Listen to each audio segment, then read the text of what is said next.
மக்களே இன்றைக்கி வந்து பார்த்திங்கன்னா நம்ம இன்றைக்கி சூப்பராக இன்றைக்கி ஒரு முட்டை கிரேவி தான் நம்ம பண்ண போகிறோம். வாங்க அது எப்படி செய்யறது காட்டுறேன் பாருங்கள். அதுக்கு பார்த்திங்கன்னா நான் ஒரு 5 முட்டை எடுத்து வச்சுருக்கிறேன். ஒரு 5 முட்டை எடுத்துக்கங்க. அதுக்கப்புறம் இஞ்சி பூண்டு பேஸ்ட்டு வந்து ஒரு 1.5 ஸ்பூனோ இல்லை 1 ஸ்பூன் அளவு போட்டுக்குங்க. ஓகே, நான் 5 முட்டைக்கு வந்து 1 ஸ்பூன் போட்டுக்கிறேன். ஏன்னா 1 ஸ்பூன் போதும். மஞ்சத்தூள் ஒரு 1/4 ஸ்பூன் அளவு போட்டுக்குங்க, சும்மா ஒரு கலருக்காக. அப்புறம் சிக்கன் மசாலா நல்லா 1 ஸ்பூன் அளவு போட்டுக்குங்க. பார்த்தீங்கன்னா கடையில் விற்பாங்க இந்த மாதிரி சத்தியில் முட்டை குருமா மசாலான்னு, இது மாதிரி வாங்கிக்கங்க.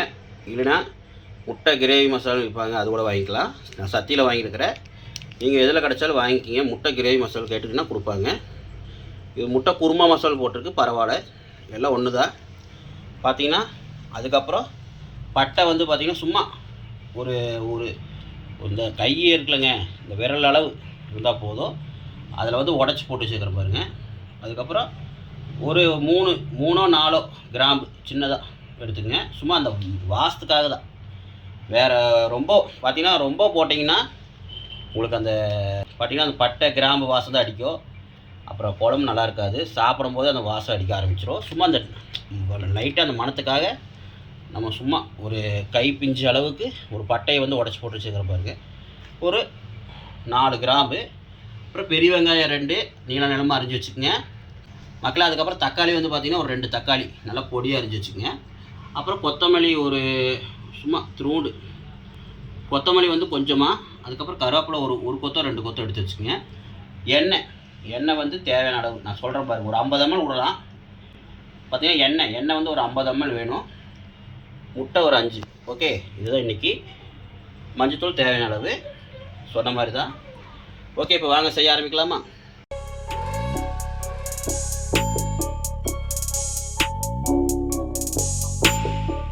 மக்களே பார்த்தீங்கன்னா இந்த மாதிரி ஒரு வடசட்டி வச்சு நம்ம ஸ்டவ் பற்ற வச்சுக்கலாம் பாருங்கள்.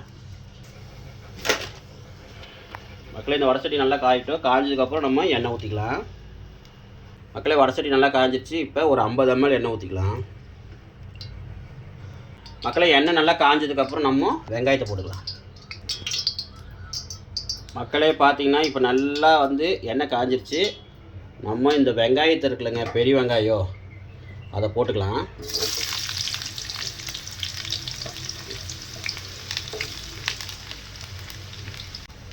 பார்த்தீங்கன்னா போட்டதுக்கப்புறம் நல்லா ஒரு வணக்குங்க. நம்ம இது வெங்காயம் வணங்குறதுக்காக லைட்டாக சால்ட்டு போட்டிருக்குறோம், வெங்காயம் வணங்குறதுக்காக. இது நல்லா வணங்கட்டும் மக்களே. கூடவே நம்ம என்ன போடுறது பார்த்திங்கன்னா இந்த பட்டை, இந்த கிராம்பு இதையும் போட்டுக்கலாம். பட்டை ஒரு கையில் ஒரு பிஞ்சு அளவு, இந்த விரலில் வந்து பட்டை வந்து பார்த்திங்கன்னா இந்த விரல் பிஞ்சு இருக்குல்லங்க, அந்த பிஞ்சு அளவு இருக்கணும். கிராம்பு ஒரு 4 கிராம் போட்டாச்சு. பெரிய வெங்காயம் 2 பெரிய வெங்காயம் போட்டாச்சு. இப்போ நல்லா இது வணக்கி விட்ருங்க. பட்டை சோம்புலாம் வந்து அதோட எஸ்எல்எஸ்லாம் வந்து உள்ளே இறங்கணும். ஒரு 2 செகண்ட் நல்லா கிளறுங்க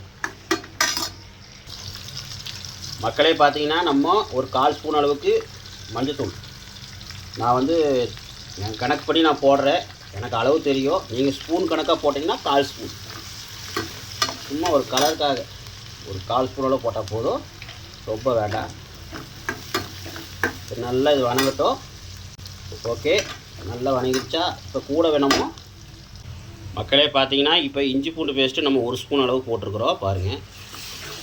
இதெல்லாம் வந்து நல்லா வணக்கணும். என்னடா வடசட்டி ஆடிட்டே இருக்குது அப்படின்னு மக்களே, நானே தான் வந்து வீடியோ எடுத்து நானே செய்யறனால கொஞ்சம் வணக்கறதுக்குலாம் கொஞ்சம் கஷ்டமாக இருக்கும். அப்பப்போ நான் நிப்பாட்டி ஏற்றி தான் செய்ய வேண்டியதாக இருக்கும். ஏன்னா நானே தான் வீடியோ எடுத்து நானே தான் சமைக்கிறேன். ஒய்ஃப் வந்து வேலைக்கு போயிட்டாங்க, அதனால தான். வந்து பார்த்திங்கன்னா இது வந்து சப்பாத்திக்கு, புரோட்டாக்கு, இந்த மாதிரிலாம் பார்த்திங்கன்னா முட்டை வந்து எவ்வளோ நீங்கள் அதிகமாக போடுறீங்களோ அதுக்கு தகுந்த மாதிரி வெங்காயம் தக்காளி அப்புறம் இந்த சிக்கன் தூள் இதெல்லாம் போட்டுக்கலாம். ஏன்னா நம்ம கறி மசாலா போட மாட்டோம். ஏன்னா கறி மசாலா வந்து கொஞ்சம் காட்டாக இருக்கும், காரமாக இருக்கிறனால அது வேண்டாம். வேணால் நீங்கள் ஒரு 1/4 ஸ்பூனை கூட சேர்த்திக்கலாம், உங்களுக்கு அந்த மணத்துக்காக தான். 1/4 ஸ்பூனோ 1/2 ஸ்பூனை சேர்த்திட்டு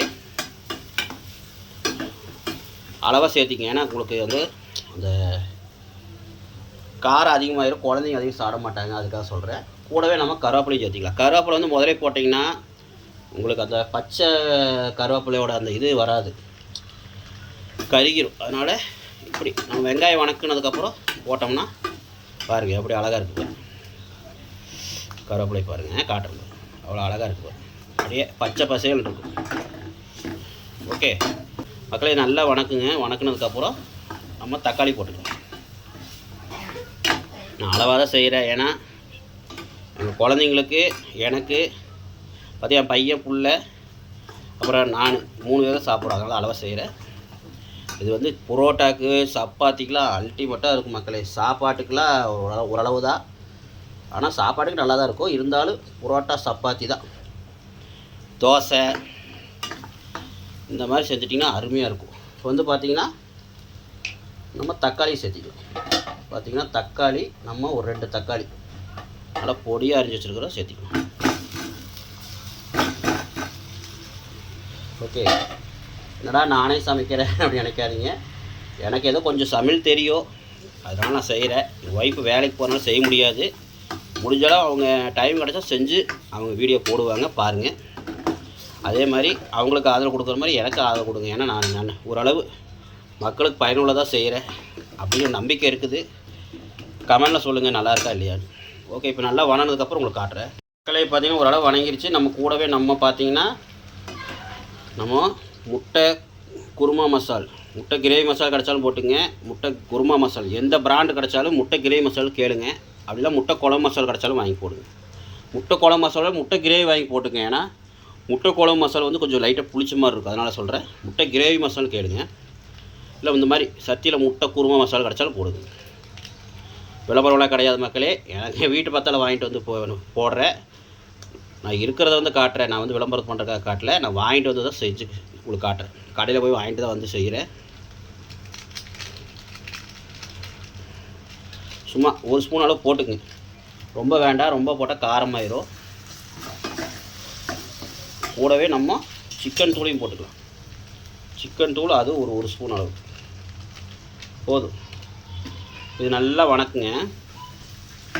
பார்த்தீங்கன்னா இந்த எண்ணெயில் வந்து நல்லா இது வந்து ரோஸ்ட் ஆகணும் அந்த மசாலெலாம். அப்போ தான் பச்சை வாசமெல்லாம் போய் நம்மளுக்கு கசப்படிக்காது. இல்லைன்னா கசப்படிக்க ஆரம்பிச்சிடும் மக்களே, பார்த்துக்குங்க.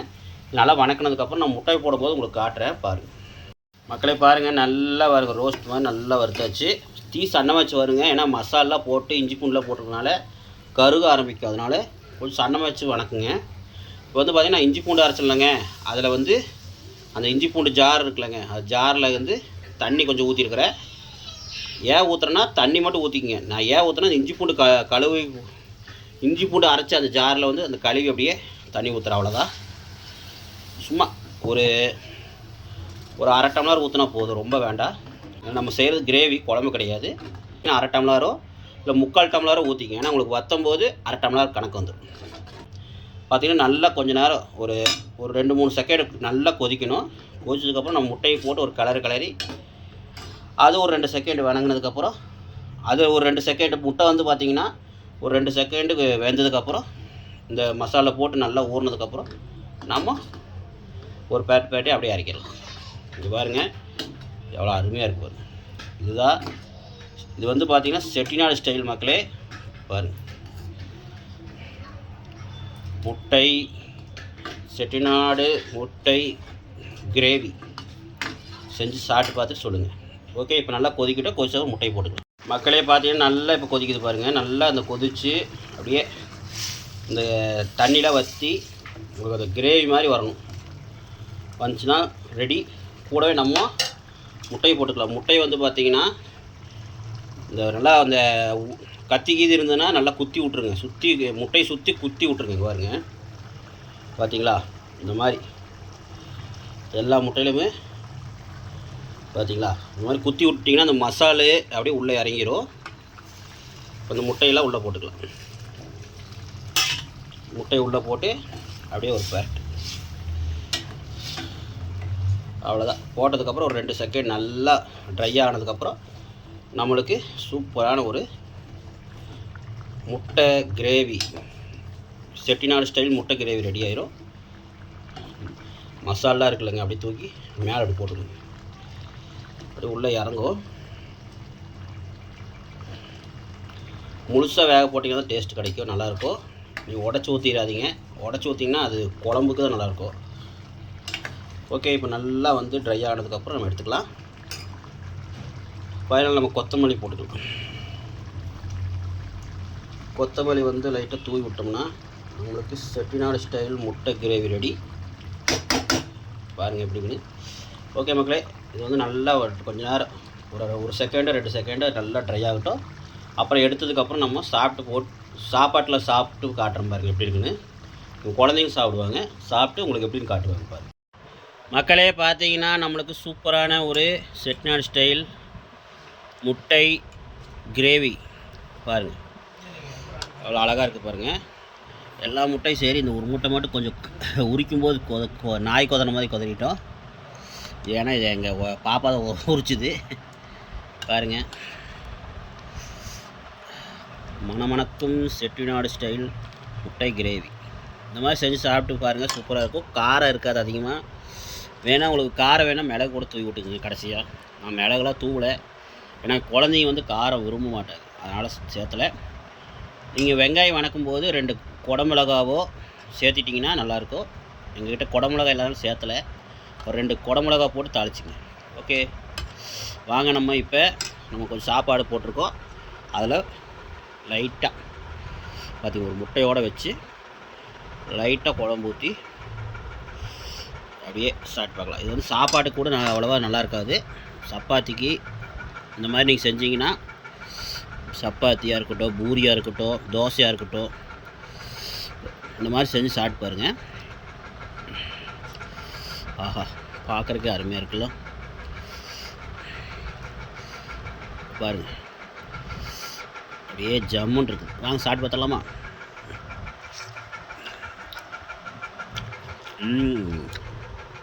அருமையாக இருக்குது.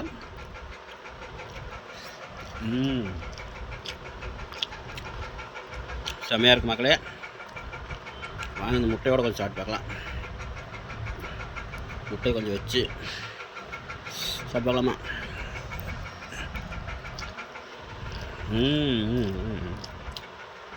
அருமை. சாப்பாட்டோட சப்பாத்தியில் தான் ரொம்ப நல்லா இருக்கும். நாங்கள் அவசரத்துக்கு வீட்டில் இந்த மாதிரி செஞ்சுருக்குறோம்.